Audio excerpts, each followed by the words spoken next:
Wasallam pernah bersabda, innamal a'malu bil khawatim.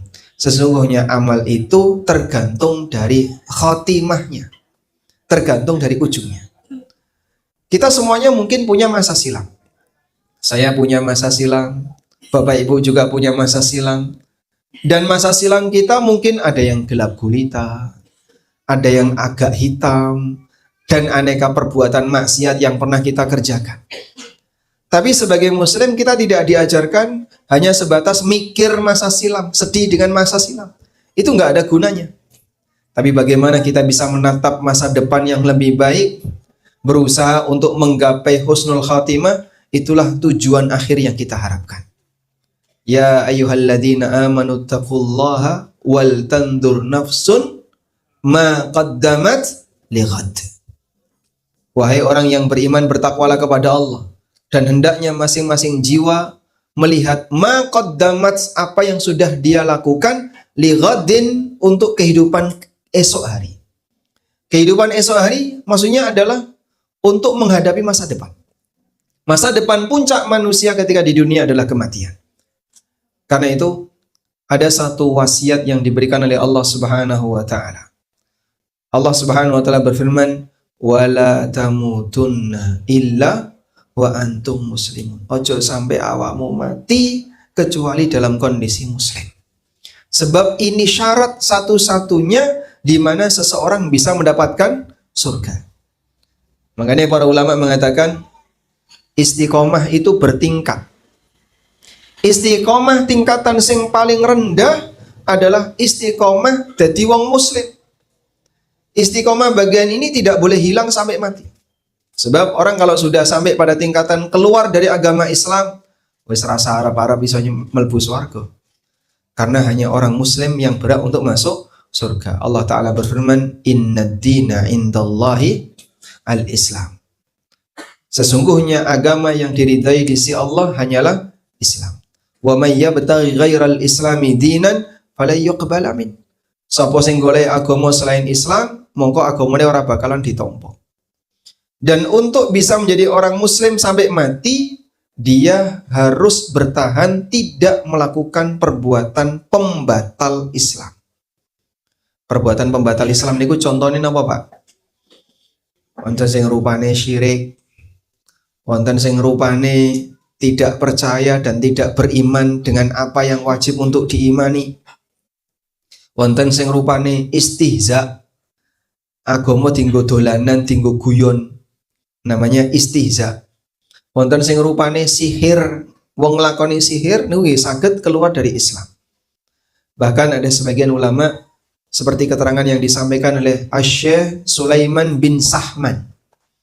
Syekh Sulaiman bin Sahman nanti ngendika, pembatal Islam kalau kita lihat dalam kitab-kitab yang membahas tentang fikih riddah, fikih masalah wong murtad, niku cacahe lebih dari 400 perbuatan. Masya Allah. Kadang ya Pak, langgi. Wah niku nek ora ngerti kan bahaya. Iso uga nglakoni tapi mboten sadar. Makanya setiap muslim dituntut untuk selalu eling lan waspada, ojo sampai modal utama dadi wong muslim ilang gara-gara nglakoni pembatal. Sing paling utama nggih syirik lan sak turunane, Pak. Ana sing rupane nyembah gunung, ana sing rupane nyembah kali, ana sing nyembah laut, nyembah segara, nyembah pohon dengan aneka ragam yang disembah. Nah, orang kan kadang berpikir seperti ini. Awake dhewe iki sudah banyak mengambil hasil dari alam. Maka sebagai bentuk rasa terima kasih kepada alam, kita harus mengembalikan sebagian ke alam. Bentuk mengembalikan sebagian ke alam gimana? Nandur das kebu. Napa niku, Pak? Sedekah bumi. Wonten sing nglarung das sapi. Apa ini? Larung di Segoro Kidul. Dan beragam cara. Apakah itu yang dimaksud mengembalikan sebagian hasil alam ke alam? Tidak demikian. Memang kita sudah banyak mengambil hasil alam. Maka seharusnya kita berterima kasih kepada siapa? Pencipta alam. Allah tidak perintahkan kita, yang menciptakan alam tidak memerintahkan kita untuk berterima kasih ke alam, tapi berterima kasihlah kamu kepada pencipta alam. Allah Subhanahu wa taala berfirman, "Wa min ayatihi al-lailu wan-naharu wasyamsu wal-qamar." Di antara tanda kuasa Allah, Allah buat kehidupan ini wonten rino, wonten wengi, ada siang, ada malam, ada matahari, ada bulan. La tasjudu lisyamsi wala lil qamar. Kalau kau merasa sudah banyak mendapatkan hasil dan manfaat dari matahari, jangan sujud ke matahari. Kalau kau sudah merasa mendapatkan banyak hasil dari bulan, jangan sujud ke bulan. Walakin isjudu lillahi alladzi khalaqahum. Janganlah kau sujud kepada matahari dan bulan, tapi sujudlah kamu kepada Allah yang telah menciptakan matahari dan bulan. Niku cara sing bener.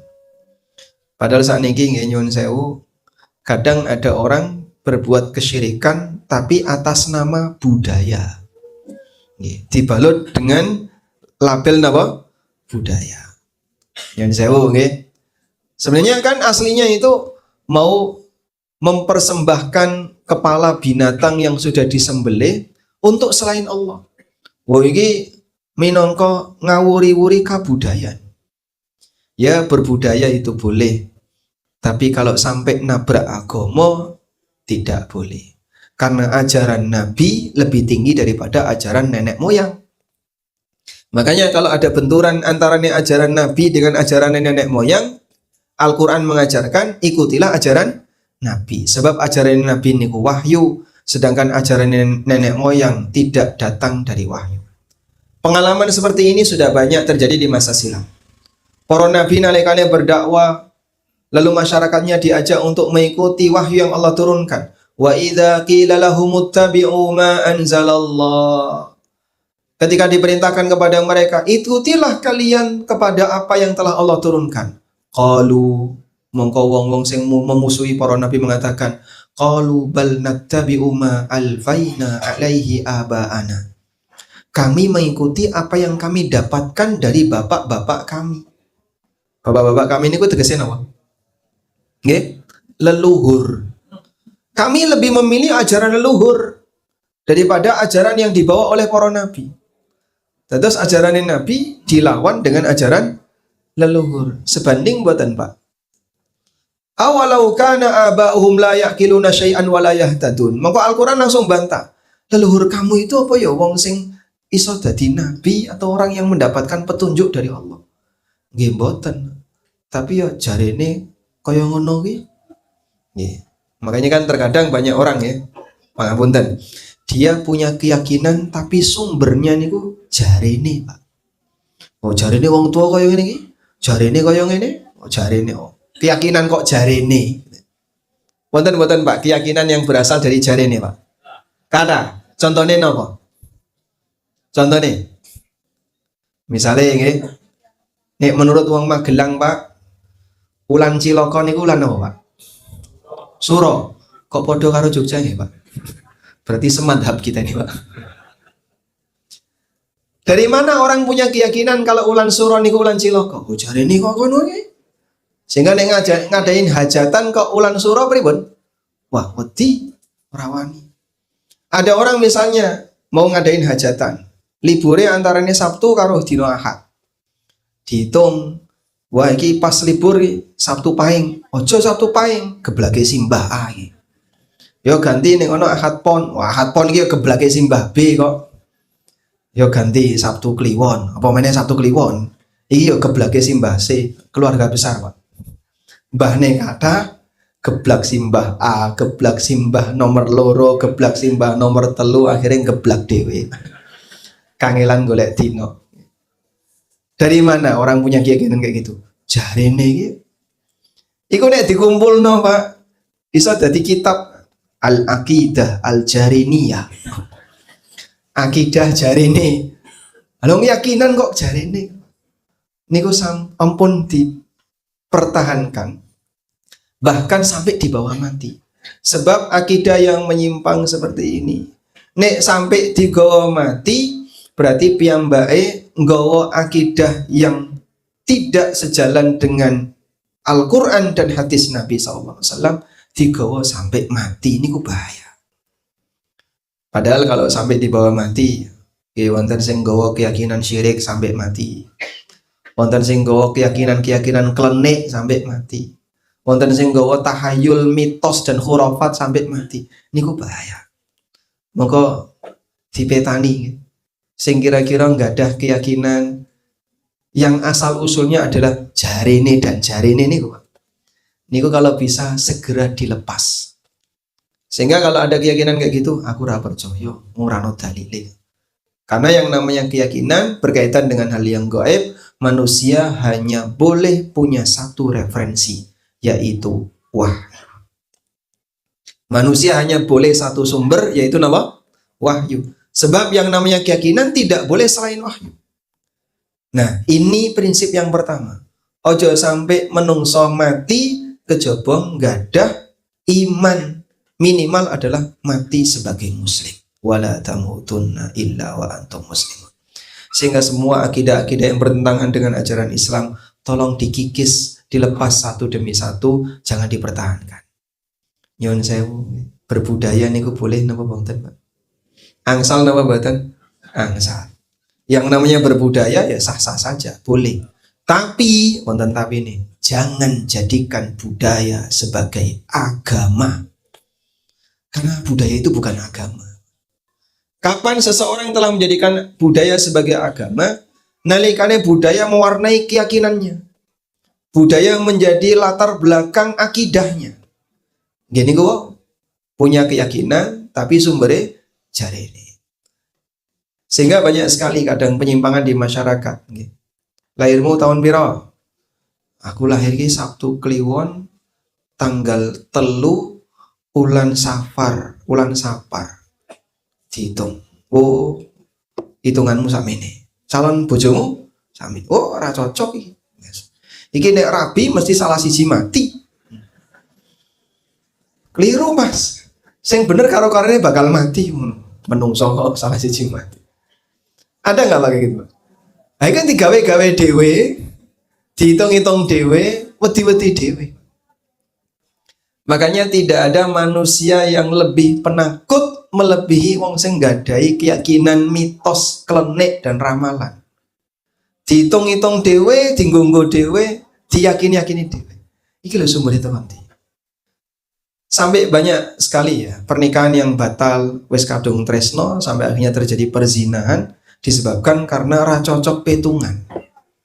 Ini kalau sampai dibawa mati berarti dia membawa keyakinan klenik, membawa keyakinan tentang tatoyur, dan kata Nabi SAW, at-tiyaratu syirkun, at-tiyaratu syirkun, at-tiyaratu syirkun. Sing jenenge keyakinan sial karena ongko, keyakinan sial karena dino, keyakinan sial karena ulan, niku praktek syirik. Riyen zaman jahiliyah nggih ngoten, Pak. Tapi ulane benten. Nek menurut wong jahiliyah, wong musyrikin di zaman Nabi SAW, ulan pantangan nikah niku ulan apa? Ulan nek surah Jogja, Pak. Ulan Syawal, nggih. Jadi nalikane ulan Syawal niku pantangan. Aisyah radhiyallahu anha dengan bangganya mengatakan, "Tazawwajanin Nabiyyu sallallahu alaihi wasallam fi Syawal wa dakhala bi fi Syawal." Nabi SAW menikahiku di bulan Syawal, dan piyambake kumpul dengan aku juga di bulan Syawal. Fa ayyu nisa'in ahdha minni, golek ana wong wedok endi sing luwih bahagia timbangane aku. Ditantang sama Aisyah. Wong jarine ulan Syawal ni wong rabi kok gampang pisah, cerai, masalah keluarga. Saiki goleki wong wedok endi sing luwih bahagia timbangane aku. Beliau nikah di bulan Syawal, nyatanya keluarga bahagia. Nabi SAW menikah di bulan Syawal dan ternyata beliau bisa bahagia. Untuk membuktikan nggak benar keyakinan seperti itu. Jadi kinten-kinten nih jenengan ngadain hajatan ulan surau ngoten wantun mboten, Pak? Nggih. Ketahe kok rada ndredeg. Anggo sak kampung greneni, Mas. Kok wani-wanine ngadahi hajatan ulan surau. Teng Magelang wonten. Wonten nggih. Setunggal 1-2 mungkin masih ada. Tapi seperti ini jadi mitos di masyarakat. Maka kami ajak kepada Bapak Ibu sekalian, mari bersih-bersih diri, bersih-bersih hati dengan cara Semua yang punya keyakinan yang bersumber dari jarine dan jarine tadi, nyuwun tolong dibersihkan satu-satu. Nek wis tau nglakoni pripun, Pak? Jenengan pun nglakoni napa? Dhisik niku pas arep nikahno anak, aku teko ning dukun ya, Pak. Jaluk napa? Nggih jaluk saran dan nasihat. Terus dihitung, dak bar dihitung kok cocok, lanjut, alhamdulillah. Terus pripun saiki? Ya dadi, Pak, mantu. Nah, tapi kan perbuatannya sudah terjadi. Bagaimana selanjutnya? Kewajiban Anda adalah bertobat. Jangan sampai kesalahan seperti ini dibiarkan saja. Sebab membiarkan kesalahan yang pernah dilakukan, sing rupane kesalahan syirik, niku bisa sampai mati membawa dosa syirik. Niki pertama, Pak. Tolong dipegangi sekuat tenaga karena pesan Allah, wala tamutunna illa wa antum muslimun. Ojo sampai awakmu mati kejaba nggawa agama Islam, dan Islam itu anti bertolak belakang dengan kesyirikan.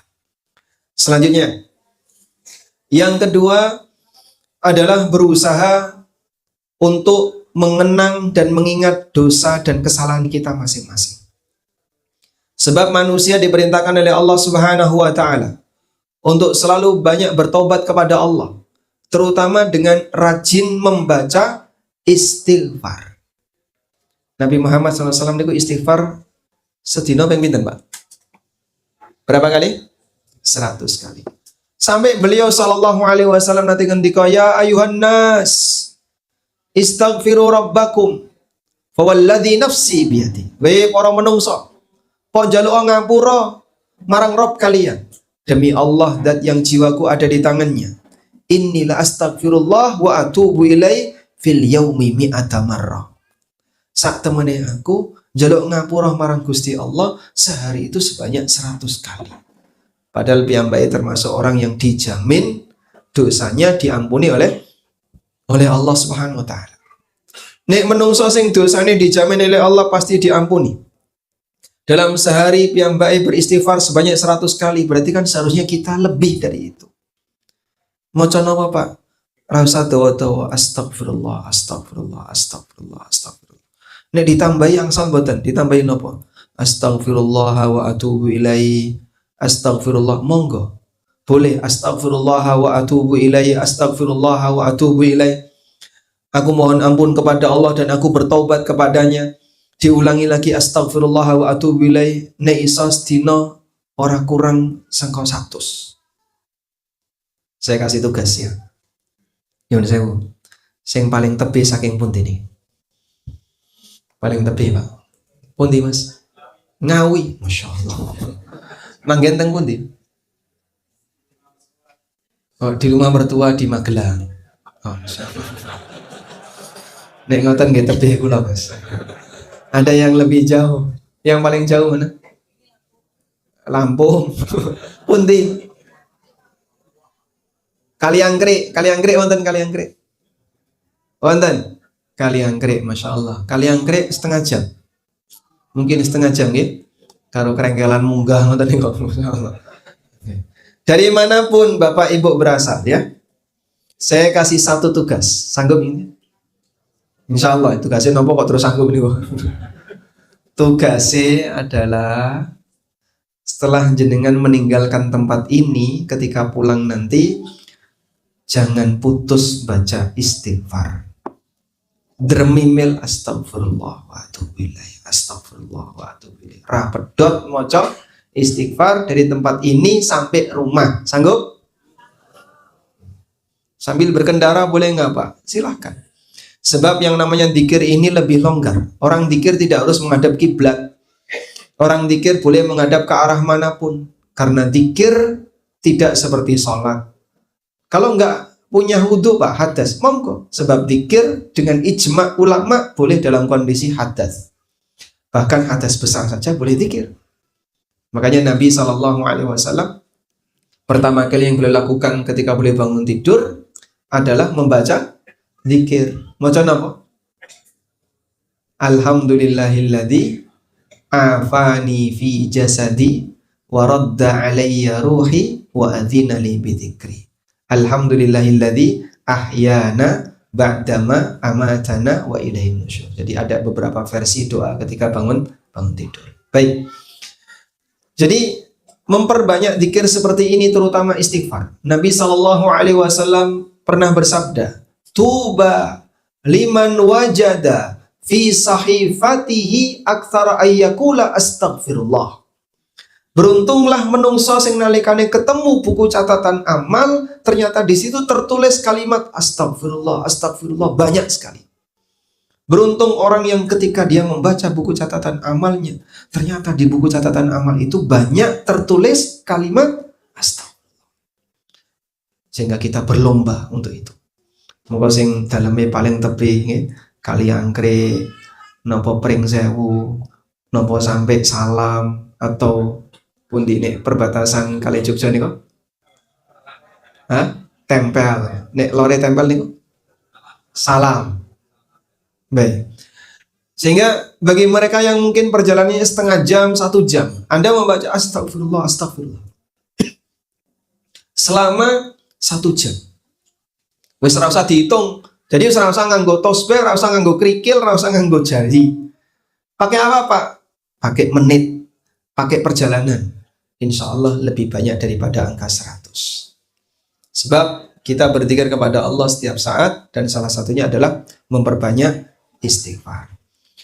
Selanjutnya, yang ketiga, nasihat yang ketiga. Berusahalah kalau punya kezaliman kepada orang lain agar segera minta dihalalkan. Sebab hak sesama manusia itu tidak akan pernah dilupakan oleh Allah. Perbuatan dolim itu tidak pernah dilupakan oleh Allah. Sing nglakoni dolim iso lali nalikane ning donya, tapi Allah tidak bakalan lupa. Allah Ta'ala berfirman, "Wala tahsabannallaha ghafilan amma ya'malu dzalimun." Ojo sampai awakmu menyangka bahasanya Allah akan melupakan perbuatan yang dilakukan oleh orang dolim. Innama yuakhiruhum liyaumin tashkhasu fihil absar.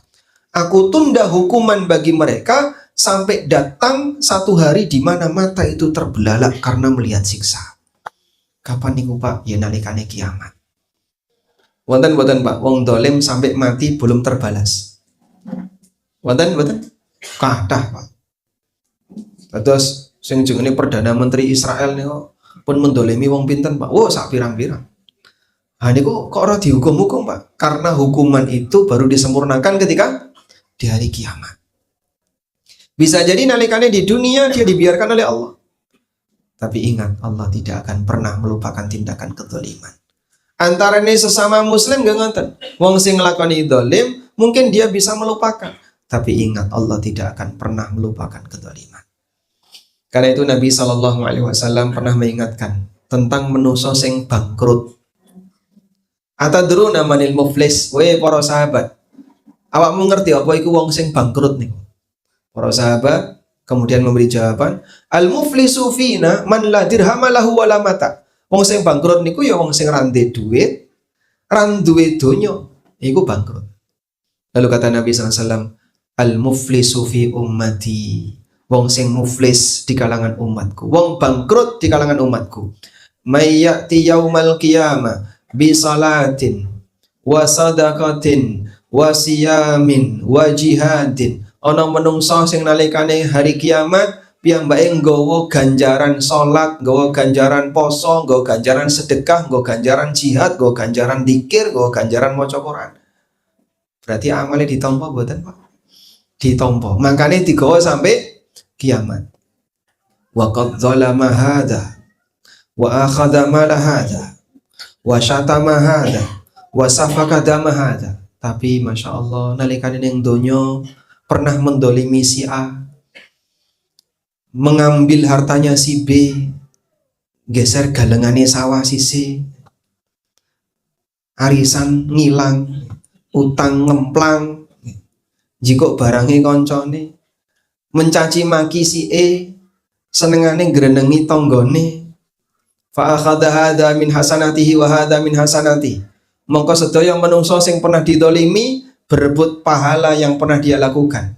Fa in faniyat walam yuqda ma'alai. Nalikane ganjarane entek tapi dolime durung terbayar, utangnya durung terbayar semua. Ukhidat min sayyiatihim summa turiha alaihi summa turiha finnar. Mongko dosa-dosane wong sing pernah didolimi diambil, dilemparkan kepada orang ini, lalu dia dilemparkan ke neraka. Sebabnya apa? Dia banyak berbuat zalim. Makanya jangan sampai kita merasa yang penting aku wis rajin tahajud, aku wis rajin poso sunnah, rajin dikir, rajin yasinan, rajin moco iki. Tapi nek senengane zalim, amal ibadahnya diambil oleh orang yang dia zalimi. Berarti dia berjasa kepada orang lain di akhirat. Makanya itu nyuwun tolong ya, hati-hati. Kezaliman manusia yang paling banyak itu kezaliman tangan atau lisan. Yang mana ibu-ibu? Nyuwun saya ibu-ibu yang mana? Hati-hati ya. Yang lebih tidak bisa menjaga lisan, bapak apa ibu? Bapak. Ibu. Makanya sampai onton parian lambe lanang. Lambe lanang apa lambe itu? Karena penyimpangan terbesar wanita itu di organ atas, yaitu lisan. Sehingga nek wis sing jeneng grenengi ini, masya Allah, tidak akan dibiarkan oleh Allah. Mungkin orangnya sudah lupa, sehingga nyuwun saya nek ditakoni sisi-sisi, sampean berapa jumlah manusia yang telah kau gibah? Selali. Jumlah menungsa sing digibah mau lali, Pak. Napa malih berapa kali kau gibah dalam sehari? Aku wis lali. Manusia bisa saja melupakan, tapi Allah tidak pernah melupakan. Makanya hati-hati ya. Bapak-bapak nggih ngoten ya. Sehingga aneka kedoliman kepada siapapun ini jangan sampai belum selesai ketika kita menjelang ajal. Karena dolim tidak pernah dilupakan oleh Allah. Karena itulah Nabi SAW pernah bersabda, "Man kanat li akhihi madlamatun alaihi falyatahallalhu minhul yaum." Sapa sing pernah mendolimi orang lain, hendaknya dia minta dihalalkan hari ini sebelum dinar dan dirham tidak laku. Baik. Selanjutnya, setelah kita berusaha untuk meminta dihalalkan kedoliman, selanjutnya adalah jaga diri. Jangan sampai terpicu untuk melakukan kedoliman. Terutama berkaitan dengan masalah sengketa. Maka hindarilah yang namanya sengketa. Bapak, sudahlah Pak, harus udah ingat dengan umur. Nek wis umur sakmono, wis rasa ngurusi sing padu karo tonggo, padu karo konco. Karena kadang nyun sewu nggih, ada sebagian orang itu pengen selalu di depan. Pengen selalu di mana Pak? Di depan. Kenapa Pak? Terjadi yang namanya post power syndrome. Apa iku Mas? Dhisik dihormati nalikane tesih aktif, begitu hilang seluruh jabatan, dia nggak punya peran. Akhirnya nyari masalah ke tempat orang. Nah, dhisik direktur perusahaan, duwe pangkat, jadi aparat negara. Sampun pensiun, pun umur swidak munda, ya. Swidak munggah. Jago RT rano sing milih. Akhirnya sing dadi sasaran nopo? Masjid. Pokoknya kudu aku sing dadi takmir. Nek ora aku moh ning masjid. Kepilih dadi takmir, senengane mung gelut karo kanca. Eker terus. Pak, sudah saatnya Bapak itu pensiun. Sudahlah Pak, fokus dengan ibadah pribadi karena jenengan mau pulang untuk selamanya. Maka yang sudah mau pulang untuk selamanya, ojo sampai malah nambahi dosa dengan sering gesekan dengan orang lain. Udah serahkan kepada yang masih muda, sing kira-kira saya kuat, saya aktif. Saya yang sudah lanjut usia, sudah saatnya fokus dengan ibadah pribadi. Niki wonten nasihatnya Imam Syafi'i. Imam Syafi'i pernah memberikan sebuah nasihat. Catat ya, dicatat dalam hati. Insya Allah gampang. Yang baik ngendika. Bi'sazad ilal ma'ad al-udwanu alal ibad. Bi'sazad ilal ma'ad al-udwanu alal ibad. Sejelek-jelek bekal menuju akhirat adalah bermusuhan dengan anggota masyarakat. Sehingga semakin sering gesekan dengan anggota masyarakat, ini jadi bekal paling jelek menuju akhirat. Nek wis arep mulai salawase ya sadar diri. Sehingga sudah bukan waktunya lagi untuk ngurusi urusan yang sifatnya umum. Yang ini menjadi tanggung jawab bersama masyarakat. Serahkan kepada yang mungkin masih aktif, masih muda. Yang kira-kira sudah saatnya untuk pensiun, fokus dengan ibadah pribadi. Nyuwun sewu nggih. Nanti ibu-ibu yang jawab. Nyuwun sewu nggih. Ibu-ibu, menurut ibu-ibu, bapaknya itu makin sepuh, makin galak, napa makin baik hati? Pribon? Makin baik hati. Masya Allah. Alhamdulillah. Boleh menjawab tidak jujur untuk malam ini ya? Boten Pak. Piantun sepuh tambah tua tambah galak. Hah? Kata. Teng mriki boten enten Pak. Nembe pengawasan kok piantun ini. Kenapa dia seperti itu? Karena terkadang ada sebagian orang yang merasa hilang kuasa. Sehingga ketika dia makin tua, tambah galak. Karo bojone tambah galak. Karo anak-anaknya tambah galak. Saya itu pernah dapat curhatan ya. Dari anak ya, usia anaknya mungkin sudah 50-an tahun. Saya tuh bingung sama bapak. Bingung pripun toh Pak? Sampai nih respon sepuh bapaknya kira langkung 80-an ya. Sensitif Mas. Keliru saya dek, wah langsung muring-muring. Gampang nesu, gampang marah. Makin tua makin sensitif. Masya Allah, mesakne. Yang seharusnya makin tua sudah saatnya untuk banyak minta maaf kepada yang lain, ini makin tua malah tambah rewel. Balik kaya. Sekarang yang bapak-bapak, garwane jenengan tambah sepuh, tambah nurut, napa tambah bangkang? Pripun? Tambah syukur. Karena terkadang begini, ada istri yang merasa saya bojoku wis ora ono gunane. Wis ora nyambut gawe, isine mong njaluk dilayani, ora iso ngekeki. Ngoten nggih? Leres boten?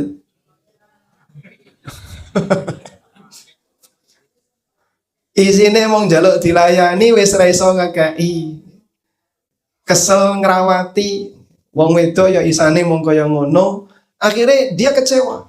Di posisi ketika dia kecewa, dia merasa wis melu anak, insya Allah ya iso urip. Apalagi ketika yang ngasih nafkah sudah anaknya, bukan suaminya. Itu kadang lepas kontrol. Sehingga dia sudah tidak lagi taat kepada suami. Wis ra ngajeni wong lanang. Wonten mboten ngaten niku? Hah? Kirang seru Pak jawabnya Pak. Nah yang model seperti ini, nyuwun tulung ini berbahaya. Kenapa bahaya Pak? Kemaksiatan di akhir hayat, baik yang terjadi dalam lingkungan keluarga atau yang terjadi di lingkungan masyarakat, karena sebab gesekan dan ketegangan, sudah saatnya untuk dihentikan. Apalagi yang sudah merasa lanjut usia, sebentar lagi kita mau pulang untuk selamanya. Maka persiapkan ya, jangan sampai yang kayak gini masih tertinggal. Wis tuwa kok padu karo bojone apa ora isin karo anake. Tapi kayak gitu ya banyak gitu. Lah mbah niku bapak ibu tambah tua ya tambah kaya ngono. Apa sedikit langsung nguntap, langsung apa? Nesu, muntap, marah dan seterusnya. Padahal seharusnya dia harus lebih khudu, nunduk karena kita butuh untuk kembali kepada Allah. Kita pulang kepada Allah dalam arti berusaha untuk memperbaiki diri sebelum nantinya kita dipanggil oleh Allah Subhanahu wa taala. Wallahu taala alam. Pas jam 09.00. Walhamdulillahirabbil alamin. Pun cekap nggih? Wis jam 09.00 lho Pak. Oh, pun nonton peringatan nih Pak. Oh ini pertanyaan. Baik. Mungkin itu dulu yang bisa kita sampaikan sebagai pengantar. Selanjutnya kami persilahkan kesempatan bagian akhir. Berapa menit? Nyun sewu niku. Pak moderator niku pundi, Pak? pembawa acara. Ya. Sampai 5 menit lagi. Baik, kita berikan kesempatan. Mungkin ada yang mau menyampaikan langsung, monggo. Tidak ada? Baik, monggo Pak, silakan. Waalaikumsalam warahmatullahi wabarakatuh.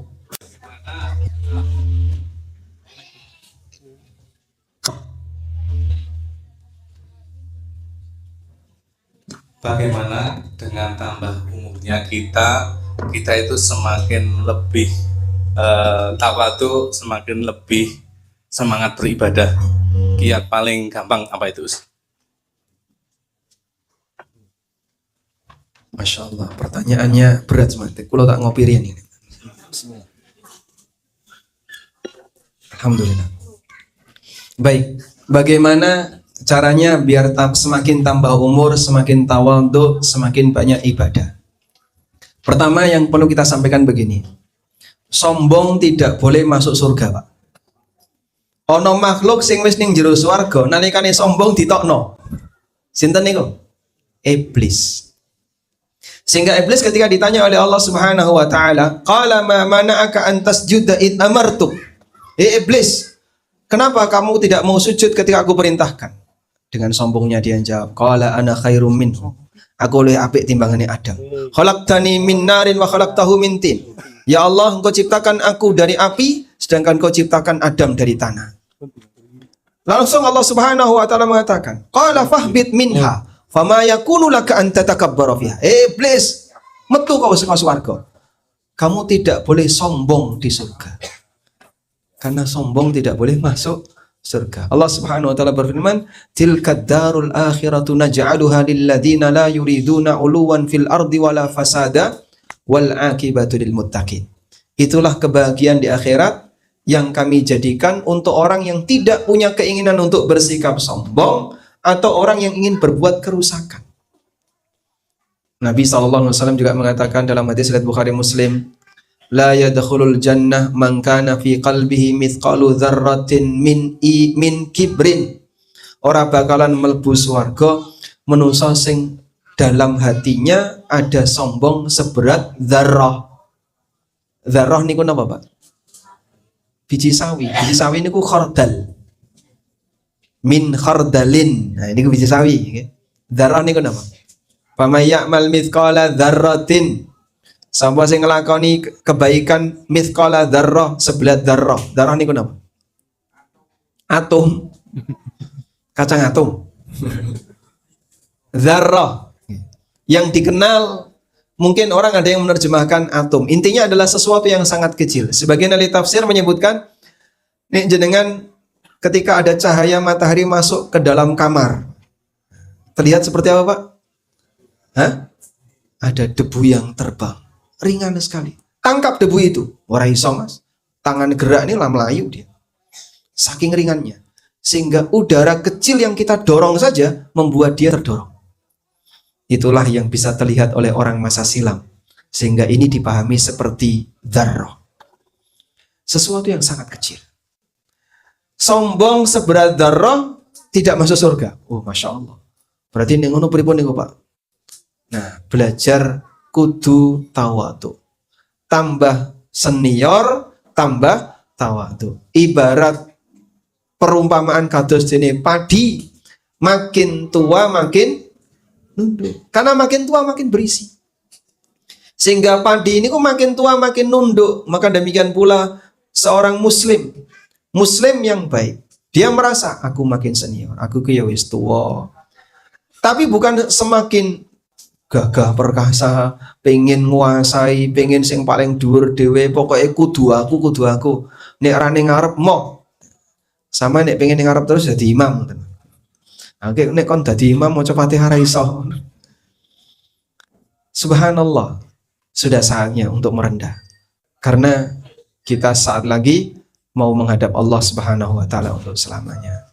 Nah, belajar tawadhu itu adalah dengan cara jangan pernah menganggap remeh dan rendah orang lain. Nabi SAW mengatakan, al-kibru batrul haq wa ghamtun nas. Sing jenenge sombong itu menolak kebenaran dan merendahkan orang lain.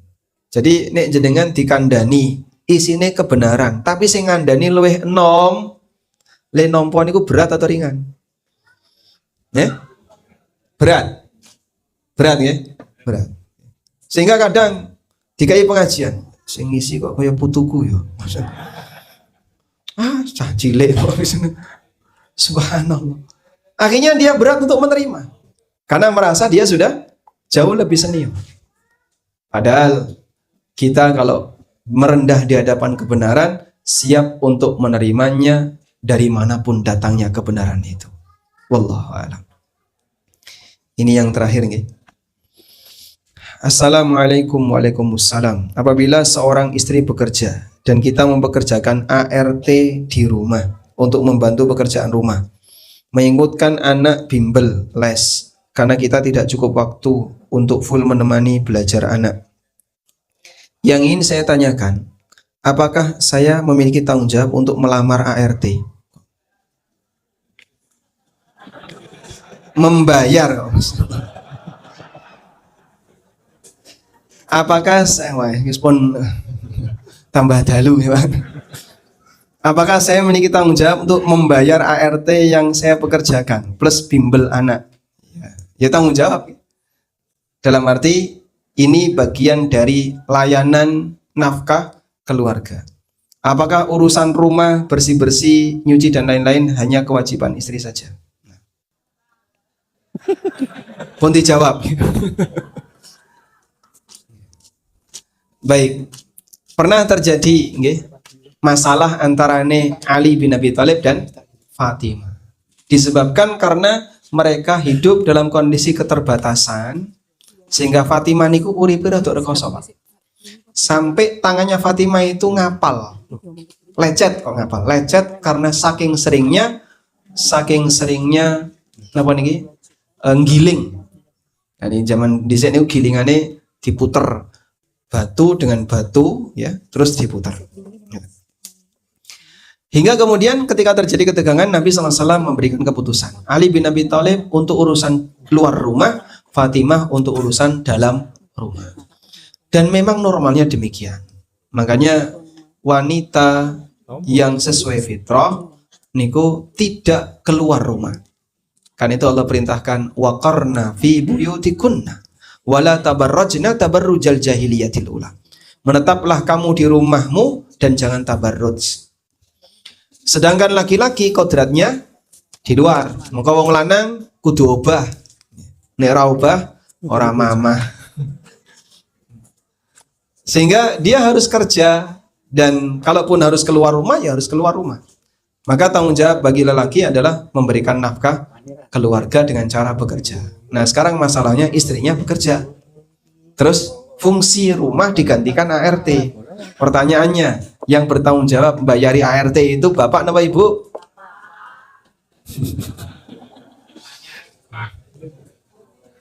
Dua-duanya. Urunan berarti.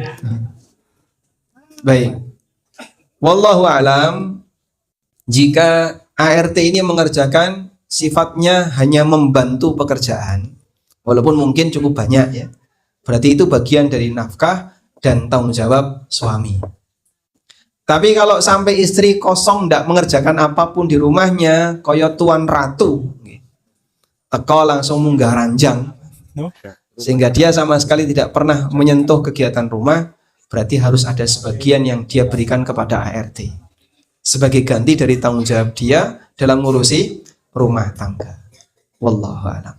Ya paling gampang ya rembukan berdua, PAPE, kira-kira ART ini bisa dilamar atau tidak. Wallahu a'lam. Nggih, pun cekap nggih. Mungkin itu yang bisa kita bahas. Semoga Allah jadikan majelis kita sebagai majelis yang barokah dan Allah berikan ilmu yang bermanfaat. Allahumma anfa'na bima 'allamtana wa 'allimna ma yanfa'una warzuqna ilma. Wa sallallahu ala nabiyyina Muhammadin wa ala alihi wa sahbihi wa sallam. Wa akhiru da'wana alhamdulillahi rabbil alamin. Wassalamualaikum warahmatullahi wabarakatuh.